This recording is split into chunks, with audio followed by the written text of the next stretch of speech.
السلام علیکم ورحمۃ اللہ وبرکاتہ۔ پیارے بھائیوں، میں نے آپ کے لیے ایک بہترین ٹاپک لایا ہے۔ آئیے چلتے ہیں ہم اپنے ٹاپک کی طرف۔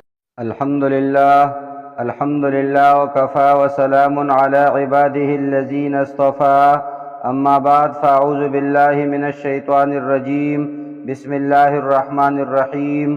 السلام علیکم ورحمۃ اللہ وبرکاتہ۔ ہمارے آج کی موضوع ہے تقدیر اور تدبیر میں فرق۔ پیارے بھائیوں، تدبیر انسان کی منصوبہ بندی اور جدوجہد کا نام ہے جو وہ اپنی زندگی میں بہتر نتائج کے لیے کرتا ہے۔ تقدیر لغت کے اعتبار سے اندازہ کرنے کو کہتے ہیں، جبکہ شرعی اصطلاح کے اعتبار سے تقدیر اللہ تعالیٰ کے اس علم اور فیصلے کو کہتے ہیں جو اس کائنات اور اس کی تمام مخلوقات کے بارے میں اس کی وجود میں آنے سے پہلے طے کیا جا چکا ہے۔ تقدیر کی دو قسمیں: نمبر 1 تقدیر مبرم، نمبر 2 تقدیر معلق۔ پہلی قسم تقدیر مبرم ہے۔ یہ آخری فیصلہ ہوتا ہے جس کو اللہ تعالیٰ کے حکم سے لوح محفوظ پر لکھ دیا جاتا ہے اور اس میں تبدیلی ناممکن ہے۔ دوسری قسم تقدیر معلق کی ہے۔ اللہ تعالیٰ کی طرف سے یہ وعدہ ہے کہ اگر کوئی بندہ چاہے تو ہم اس کے نیک عمل اور دعا کی وجہ سے اس کی تقدیر بدل دیں گے۔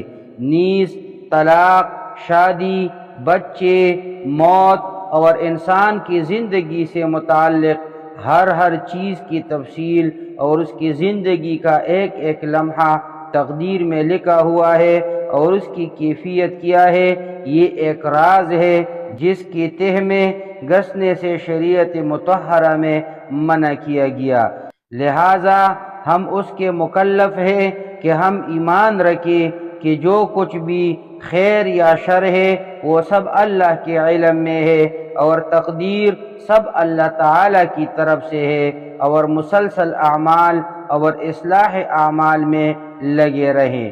حدیث میں ہے کہ رسول اللہ صلی اللہ علیہ وسلم نے تقدیر کا ذکر فرمایا، جس کا خلاصہ یہ ہے کہ انسان کی تقدیر بالآخر اس پر غالب آتی ہے۔